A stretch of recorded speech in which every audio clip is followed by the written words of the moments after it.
RTM, Rádio Transmundial de Portugal.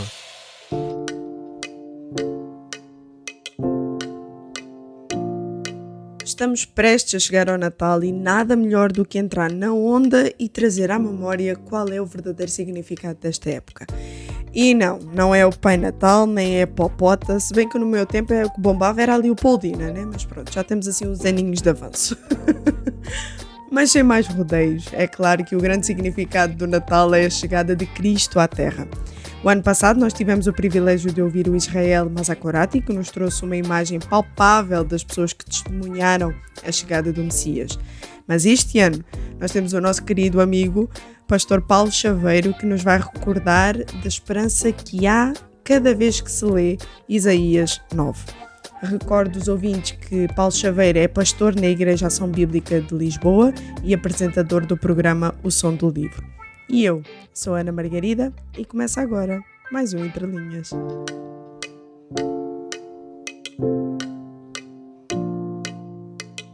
Pastor Paulo, nós temos aqui uma forma gloriosa que Isaías apresenta a esperança que iria chegar até nós e que chegou até nós, e é literalmente uma anunciação de um raio de luz.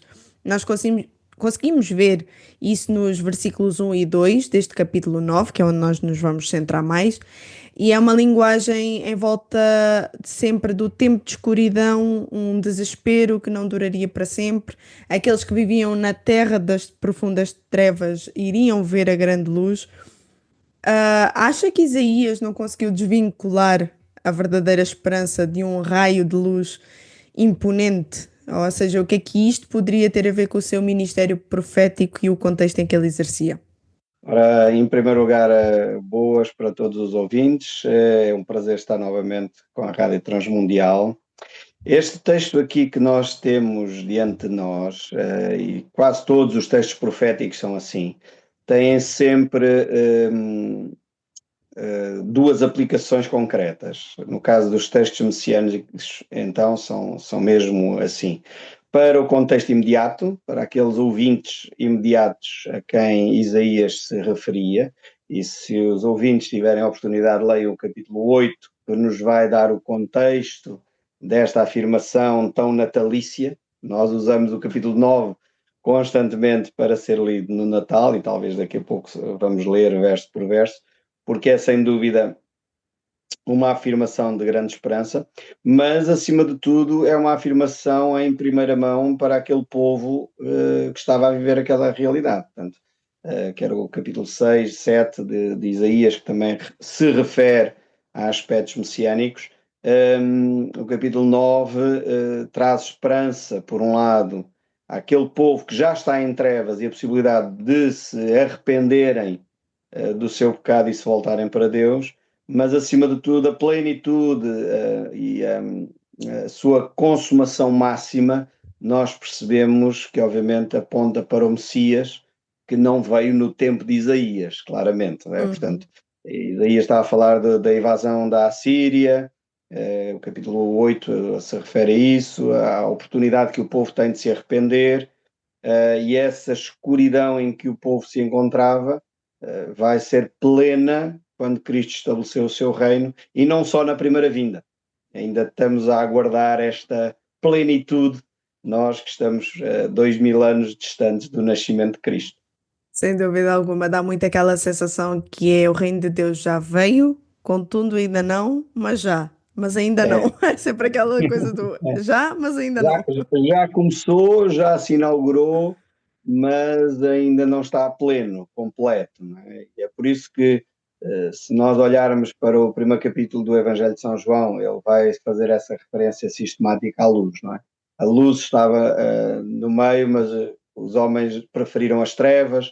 O Evangelho de João faz muito esta dicotomia entre as trevas e a luz, logo no primeiro capítulo, onde apresenta a pessoa de Jesus Cristo como um Messias, como Deus encarnado, não só como um Messias humano, porque eu acho que a maior parte do povo de Israel tinha uma percepção muito antropológica do Messias, ou seja, não tanto o aspecto divino, mas um rei poderoso, tipo Davi, um rei conquistador. Por isso é que eles ficaram frustrados com Jesus, porque ele não acabou com os romanos, não é? Uhum. Eles estavam à espera de um político, de um rei assim, Um um estratega rei, militar. um Uhum. general, e Jesus queria estabelecer um reino de verdadeira paz que só acontece no íntimo de cada um de nós. Com E é isso certeza. que a maior parte da humanidade não consegue entender acerca do reino de Cristo. Até hoje. Nada novo debaixo do sol. É exatamente, até hoje as pessoas continuam à espera do Dom Sebastião. Aqui na nossa cultura nós percebemos isso, não é? O Dom Sebastião que virá aí, etc. Mas Jesus explica claramente que o seu reino é um reino que é interno, é no coração, é no interior, não é? E por isso Exatamente. estas metáforas que Isaías está a utilizar aqui, este povo que vivia nas trevas, e refere-se a duas tribos em particular, à zona da Galileia dos gentios, aquela zona distante lá do povo de Israel, portanto, a Galileia, onde Jesus vai exercer grande parte do seu ministério, onde ele se refugia ainda para fugir depois de Herodes, depois de ter vindo do Egito. Aquilo eram os confins do povo de Israel, não é? E Uhum. Isaías já está a profetizar onde é que Jesus iria desenvolver grande parte do seu ministério, isso logo no verso 1 do capítulo 9 de Isaías. Estas tribos, Zabulon, Naftali, iriam ver este glorioso, majestoso Messias que viria lá de longe, da terra dos gentios quase, da Galileia dos gentios. E é isso que é extraordinário na profecia de Isaías, porque ela é tão exata, Uhum. 750 anos antes de Jesus nascer. É Uhum. por isso que quando nós pensamos em Jesus e na historicidade da pessoa de Cristo, era impossível ser inventado uma personagem como a pessoa de Jesus Cristo. Aqueles que Com não acreditam em certeza. Jesus têm que ter muita fé para acreditar nas teorias deles, porque a historicidade do livro de Isaías e de Jeremias, Zacarias, enfim, todas as profecias acerca do Messias cumpriram-se de uma forma tão exata que é impossível alguém maquinar uma coisa tão perfeita se não Exatamente. viesse de Deus, a menos que não fosse Deus, não é? Exatamente, e o que nós temos ainda hoje em dia é sempre aquela teoria de que Deus é uma invenção humana, impossível. Nós não somos Sim, assim tão sim, sim. inteligentes para isso Não, não, e não, não. somos tão mentirosos que nem conseguimos fazer com que os fatos Não, não históricos conseguíamos. coincidam. Então É. não dá. E com esta exatidão que Isaías promove, quer dizer, ele vai falar exatamente quem era Jesus, como é que o povo se encontrava em termos espirituais, Uhum. e o que ele vinha fazer, portanto, trazer esta luz que pode iluminar os nossos caminhos. Claro está, como eu disse, tinha sempre uma manifestação primária para aquele povo a quem Uhum. Isaías estava a profetizar, e esta profecia, em parte, cumpriu-se ainda com Isaías em vida, digamos assim, Uhum. mas ao mesmo tempo é completamente cumprida na primeira parte do ministério de Cristo e será plenamente cumprida quando Cristo voltar, não é? Sem dúvida. Ainda que o povo aqui de Israel não foi tomado para a Síria durante o período profético de Isaías, portanto, mas era um anúncio Uhum. de tomada de atenção, assim como Jonas fez quando foi à Síria, Sim. Nínive, proclamar que se eles não se arrependessem, obviamente haveria destruição, e como eles se arrependeram, Uhum. não veio. Uhum. Isaías faz o mesmo aqui para o povo de Israel e para a nação de Judá. Não é? Por falar agora nisso, nós vemos isso a partir do versículo 3 até ao 5 de Isaías 9, e é sempre mencionado muito este jugo de opressão que iria ter um fim permanente, assim como também refere aquele instrumento de tortura que o opressor usava, que iria ser Uhum. finalmente quebrado.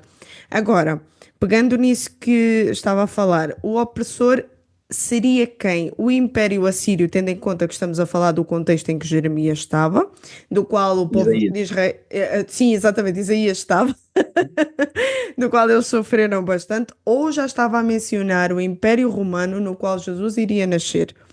Hum. Ou será que também estava só a apontar para este geral de império de escuridão e trevas que toda a humanidade está? Que império é este? Obviamente o contexto, e se nós olharmos para o contexto imediato é a Síria. O verso 7 do capítulo 8 de Isaías diz exatamente isso. Eis que o Senhor fará vir sobre ti, vir sobre eles as águas do Eufrates, fortes e impetuosas, isto é, o rei da Assíria. Portanto, claramente aqui está identificado quem era o jugo opressor no capítulo 8. verso 7. Mas, como temos estado a falar, como esta profecia aponta também para o nascimento de Cristo, e o império opressor naquela época era o Império Romano, aqui não se refere ao Império Romano, claramente, mas tudo aquilo que é opressor, de alguma forma, Jesus veio depois de libertar. E sim, poderíamos dizer que haveria uma aplicação também ao Império Romano.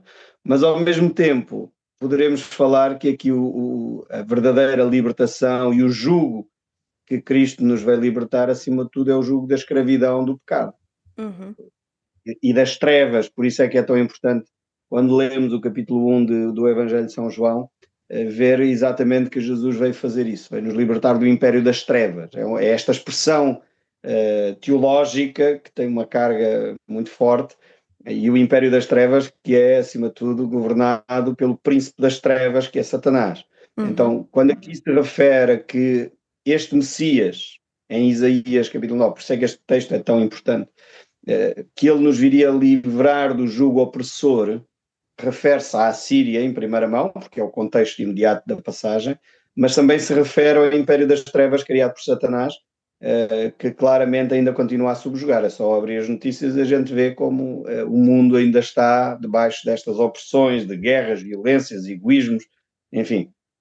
E é disto que Cristo nos vai libertar, e mais uma vez plenamente, quando ele estabelecer o seu reino definitivamente, e não na primeira vinda. Aí acontece na alma de cada um de nós que experimenta a possibilidade de confessar o seu pecado, mudar de vida, e quantas vidas nós, milhões de pessoas têm testemunhado isso, como Cristo os tem tirado das trevas, literalmente, das trevas, da opressão, pessoas que são subjugadas, quer por vícios, quer por opressão até espiritual, demoníaca, que são verdadeiramente libertos desse peso, desse jugo, mas o jugo será plenamente retirado quando Cristo vencer a morte, Satanás, e a morte, e Satanás e o inferno, como diz o livro do Apocalipse, forem lançados no lago de fogo e enxofre. Aí sim, o império de Cristo será verdadeiramente e totalmente, plenamente estabelecido para todo sempre. Portanto, e esta passagem também se refere a isso. Não? Embora esta pergunta não esteja aqui no nosso roteiro, eu acho que isto acaba por ser a pergunta que todos fazem. E eu arrisco até dizer que até cristãos o fazem. Por que será que tudo leva a este tempo? Nós sabemos que Deus ele é temporal, nós sabemos que o tempo está a serviço dele e o tempo dele não é o nosso tempo, de maneira alguma. Mas ainda que não cristãos tenham muito esta dúvida, eu acredito que nós cristãos, embora não admitamos, e pronto, se alguém tiver desacordo, pode vir tirar contas comigo. Ou então pode dizer no Podem seu mandar um íntimo, mail escrever, ou que então a gente pode depois dizer no faz um seu outro íntimo, programa. Ana Margarida, fale por si, se faz favor. Exatamente. Mas porquê que será que leva tanto tempo? Que plano é este de Deus para o resgate da humanidade que já é, mas ainda não? Eu acho que nós temos essa ideia de que é muito tempo, talvez porque não compreendemos a expressão bíblica de vida eterna. O que significa a eternidade, o que é a eternidade. E a eternidade não é só viver muito tempo. A gente às vezes tem esta ideia.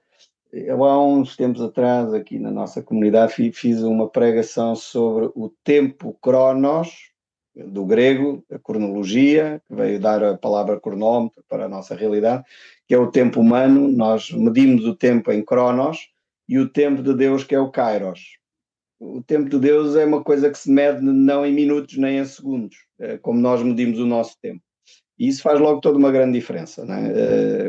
Estamos a falar do tempo de Deus, e é por isso que Pedro vai trazer esta reflexão, dizendo: um dia para Deus são como 1000 anos como um dia, porque a eternidade não se mede da mesma maneira que se mede a cronologia dos nossos dias. Não é? E quando pensamos, ainda há pouco tempo estava a dar uma aula aqui a uns homens que estamos a preparar para se tornarem pregadores, e eu estava a descrever a principal razão de existência das Escrituras é para nos levar a perceber e a dar glória a Deus.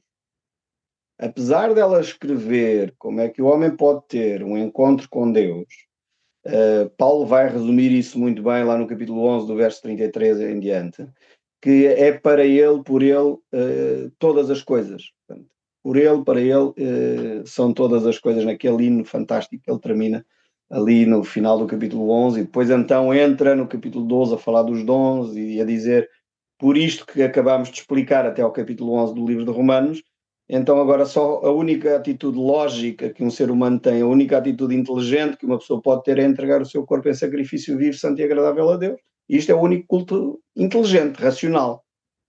Porque obviamente se percebemos quem Deus é, esta magnitude, esse mistério, essa sabedoria de Deus, a única coisa que nós como criaturas deveríamos fazer era dar honra e glória a Deus. Então quando nós pensamos que Deus existe de eternidade a eternidade, o tempo que nós vivemos, sejam eles 10 mil anos para aqueles que são mais conservadores em termos de análise do tempo que existe a Terra, ou alguns milhões de anos para outros que são, enfim, talvez mais ligados a algumas teorias que andam por aí, continua a ser um ponto na eternidade. Portanto, mesmo que sejam 10 milhões de anos, o que é isso do infinito para o infinito, não é? Não há forma de medir esta realidade. E acima de tudo, aquilo que eu penso sobre esta matéria é que Deus nos tem vindo a encurtar, se nós estivermos atentos às Escrituras, desde o Gênesis, que Deus vem a encurtar o tempo de vida. E não ao contrário, como alguns pensam, não é? Primeiro os homens tinham 900 anos, depois passou para 600, depois para 120, e depois Deus diz a certa altura, agora é 70, 80, e o que for daí é enfado e canseira. E nós percebemos que o tempo de vida veio a ser encurtado. E isso é o que eu creio que a maior parte de nós não percebe, é que Deus faz isso por amor e misericórdia. Ou seja, é por cuidar de nós, para nós não perpetuarmos um sofrimento desnecessário, que Deus diz, eu quero vos dar a eternidade, eu não vos quero dar esta circunstância em que vocês se puseram por responsabilidade própria, por isso eu envio-vos o meu Filho amado para que vocês comecem hoje a viver a vida eterna. E a vida eterna é esta, que te conheçam a ti como o único Deus vivo e verdadeiro e ao teu Filho a quem enviaste. E quando nós percebemos que a eternidade começa-se a viver aqui e não lá depois da morte, aquele que crê no Filho tem a vida eterna, não é terá no futuro, é tem a vida eterna no presente, nós começamos a ganhar uma outra lógica da cronologia. Passamos a olhar para o tempo como o kairos de Deus e não como o cronos do homem. E só isso dá pano para manga. Mas eu creio que a principal resposta é o amor de Deus. E não é assim tanto tempo. Não é, parece muito tempo, não é? Para nós 1000 anos e tanto tempo, não é? 2000 anos, tanto tempo. Mas na realidade não é assim tanto tempo nesta demanda do amor de Deus. E eu creio que a principal razão, como diz lá o texto bíblico, é para que ninguém se perca. A fim de que Deus não tem prazer na morte do ímpio, Deus não tem prazer na morte de ninguém. Então, Deus está a aguardar que todo homem chegue ao arrependimento, diz lá o livro de Atos. Então, a razão pela qual as coisas ainda continuam é a graça de Deus, a misericórdia de Deus, aguardando que os homens cheguem à fase de precisamos de Deus, não é? Exatamente. Voltando agora para Isaías, Exato. eu acho lindo que no versículo 6 é onde nos é mais revelado a humanidade deste Messias que acabaria por chegar. É alguém tão poderoso, tão único e capaz de acabar com todo o mal que mantinha este povo debaixo de opressão. Só que também é-nos revelado a pureza de uma criação, tal como um filho que nos foi dado. Ou seja, é alguém forte, indestrutível, capaz de acabar com tudo aquilo que oprime, mas ao mesmo tempo vem como se um filho fosse dado a esta humanidade. De que modo é que se consegue perceber que esta humanidade do Messias, a fragilidade, entre aspas, com que ele chegou como bebê, não aniquilava a sua sabedoria nem a majestade dos seus títulos, porque depois vamos ver, né, que também diz que ele iria ser chamado maravilhoso conselheiro, Deus poderoso, Pai eterno e príncipe da paz. Como é que esta fragilidade, entre aspas, não aniquila esta majestade? Pois, sabes, Ana, estou a chegar a uma fase da minha vida em que estou mais a comparar ao filósofo grego, só sei que nada sei. Há muito mistério há muito mistério que nós. Obviamente, posso dar aqui umas quantas explicações, obviamente. Isto tem explicações e nós, os seres humanos, tendemos a querer explicar tudo. Como é que se concilia este menino que nos nasceu, que é um filho frágil, ao ponto de parecer que Herodes tinha poder para o matar, e este Deus que é majestoso, conselheiro, Deus forte, Pai da eternidade? Como é que um menino que nasce é Pai da eternidade? Como é que ele. Então ele não teve um princípio, como é que ele criou ele próprio a eternidade? E eu tenho que admitir, não se consegue explicar. E às vezes a gente explica, obviamente, mas porque queremos sempre explicar tudo. E eu sou desses que gosto da apologética, gosto de debater, mas eu tenho cada vez mais chegado à conclusão que há coisas que eu aceito de facto porque elas estão nas escrituras, porque é a única forma inteligente de abordar o texto, não porque eu tenha uma explicação razoável, mas porque eu percebo o coração de um Deus tão majestoso, tão grandioso, que se deu desta forma. A minha pergunta é sempre, porquê é que Deus não pôs Jesus cá com 30 anos? Uhum. Não é? Um homem feito, sem necessidade de ninguém, de andar ao colo de Maria, de andar ao colo de José, ser protegido por Maria e José, ter que beber leite materno para sobreviver, porque obviamente se Maria se esquecesse de dar o leite materno, o Messias, o Deus poderoso. E isto são as tais hipóteses académicas que não nos levam muito longe, mas que aquilo que eu entendo é que Deus quer revelar-se, identificar-se. Mais uma vez cito o capítulo 1 de João, que acho que é aquilo que eu costumo dizer, é o relato de Natal mais belo que eu encontro, é o Evangelho de João, capítulo 1. Não tem pastorzinhos, não tem magos, não tem estrela do Oriente, mas tem o Deus que se faz carne e habita entre nós. E isto é extraordinário. E nós não temos, acho eu costumo dizer, os meus 33 centímetros cúbicos de massa cinzenta não conseguem abarcar esta grandiosidade e esta majestade de um Deus tão poderoso, que se torna tão vulnerável ao ponto de ter que ser carregado ao colo. Jesus não se conseguia mover se não fosse levado ao colo por Maria ou José. E como tu disseste bem, ele é o Deus Todo-Poderoso, Criador dos céus e da terra. Ele é o Verbo que se fez carne e habitou entre nós. Ele diz, haja luz, e houve luz no instante. Não houve ali negociação. A terra produz erva verde, e produziu. E este é o Deus que se identifica contigo e comigo. Isto é, para mim não consigo. Não dá. A minha cabeça não aguenta tanta majestade, tanta graça, tanta bondade. Porque os deuses feitos à imagem do homem, os deuses romanos, os deuses gregos, são muito parecidos connosco. Deus vingativos, deuses egoístas. E o Deus das Escrituras não é nada disso. É um Deus, como Jesus diz, aprendam de mim que sou manso e humilde. Como é que um Deus tão grande é manso e humilde? É um Deus tão príncipe da paz, é um conselheiro maravilhoso, e deixa-se carregar nos braços de seres humanos tão fracos e tão falíveis, tão finitos.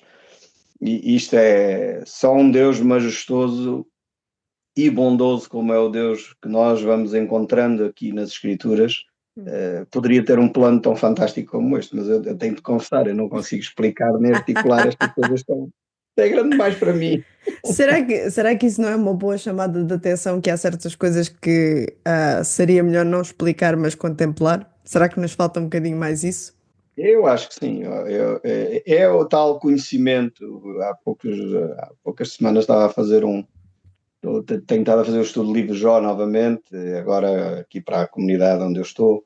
E os amigos de Jó são aqueles que estão cheios de verdades, e eu intitulei uma das reflexões que é aqueles que conhecem a palavra de Deus sem conhecer o Deus da palavra. Portanto, há pessoas que sabem citar os versículos, mas não têm o conhecimento de quem Deus é. E este é o erro da humanidade. Nós procuramos articular, encaixotar Deus. Isaías vai dizer isto mais para a frente, no capítulo 30 ou 33. Ele vai dizer, a vossa religião é preceito sobre preceito, regra sobre regra, e é isto que a gente sabe fazer. A gente encaixota Deus e ele tem que caber neste caixotezinho. E Deus não é assim. Deus é, de facto, um ser que nós devíamos ficar extasiados a contemplar, como tu disseste bem, a conhecer. E aqui o conhecer não é só intelectual, não é só saber que ele é omnipresente, omnipotente, as características de Deus, é extasiar-nos com este Deus, é olhar para Ele e dizer, uau, isto é incrível, não dá para deixar de louvar um Deus tão majestoso, tão grandioso. E eu acho que é isso que Deus nos colocou cá, exatamente para ter este papel de... Por isso há um refrão na Bíblia que, se as pessoas estiverem atentas, e recomendava até que o fizessem, se estivessem atentas, sublinhem na Bíblia. Há um refrão na Bíblia que vai aparecendo com frequência: e eles serão meu povo e eu serei seu Deus, e eles serão meu povo e eles serão seu Deus. E este refrão termina no livro do Apocalipse: eles serão meu povo e eu serei seu Deus. No sentido que Deus está a querer, Deus não criou autómatos. Hoje a IA já faz discursos. Se puseres na IA um hino de louvor a Deus, ela vai fazer coisas extraordinárias. Mas Deus não quer uma máquina a dizer bem dele. Não é narcisista. Eu acho que às vezes as pessoas pensam que Deus é assim um ser narcisista. Estava lá no meio da eternidade assim meio aborrecido e eu vou criar uns seres para me bajularem porque eu estou aqui aborrecido. Não, Deus não é assim. Deus Lá está.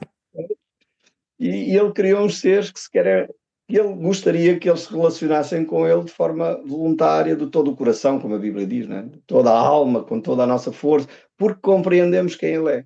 É este ser que se identifica connosco, é este ser que aparentemente nasce frágil, mas não perde nenhuma das suas características como Deus majestoso, Deus grandioso, este príncipe da paz, este pai da eternidade. É só mesmo para contemplar, é para adorar e ficar, uau, vale a pena estar na presença de Deus. E que privilégio conhecê-lo. Pastor Paulo, nós já temos que terminar, mas antes eu gostaria... É uma pena, pá, isto... As pronto, ordens são para serem cumpridas. Exatamente, os patrões é que mandam. Os patrões é que mandam. Mas antes eu gostaria de pedir-lhe que nos conte um detalhe importante desta porção das Escrituras que nós devemos guardar no nosso coração enquanto nos preparamos para o Natal. Que detalhe seria esse que nos deixaria? Um detalhe, há muitos detalhes, esta passagem toda ela é muito riquíssima, não é? Mas talvez a promessa do fim do verso 7 seja um aspecto interessante, quando diz o zelo do Senhor dos Exércitos fará isto. Quando Deus se apresenta como o Deus dos Exércitos, é o Deus Todo-Poderoso, ou seja, não há ninguém, não há Putin, não há Ucrânia, não há Trump, não há exército americano, exército europeu. Que alívio! Aos exércitos de Deus, é o Deus dos exércitos, o Deus Todo-Poderoso, e quando Ele diz que fará, Ele vai fazer e não há ninguém que possa impedir aquilo que Deus faz. Eu salientaria, apesar de todo este texto é tão marcante, não há um detalhe que possa ser deixado de mencionar, mas este aspecto da promessa, eu vou cumprir, esqueçam, não vai falhar. Portanto, eu vou estabelecer um reino de paz, eu vou estabelecer um reino. Estas confusões todas que o ser humano anda a fazer e que não percebe o temor que deveria ter a Deus, um dia vai cessar. E nós cristãos, mais do que ficarmos preocupados, quando começou a pandemia, havia muita gente, pastor, fala-me, vamos fazer um estudo sobre o Apocalipse. Irmãos, não mudou nada, a iminência de Cristo está aí, não mudou nada com a pandemia. Mas quando a gente sabe que nos aproximamos do fim, não é para ficarmos alarmados, é para perceber que o Deus dos Exércitos cumprirá o que Ele disse que ia cumprir. Exato. Então, podemos ficar tranquilos nas mãos do Senhor. E o Natal é exatamente essa recordação. Que o Messias se fez carne, o Deus eterno se fez carne, habitou entre nós e inaugurou um processo que vai ser consumado plenamente. E por isso podemos ficar em paz, porque Ele é o Deus que vai fazer cumprir a sua palavra. O Entre Linhas contou com a participação especial de Paulo Chaveiro e com a apresentação de Ana Margarida. Realização RTM Portugal.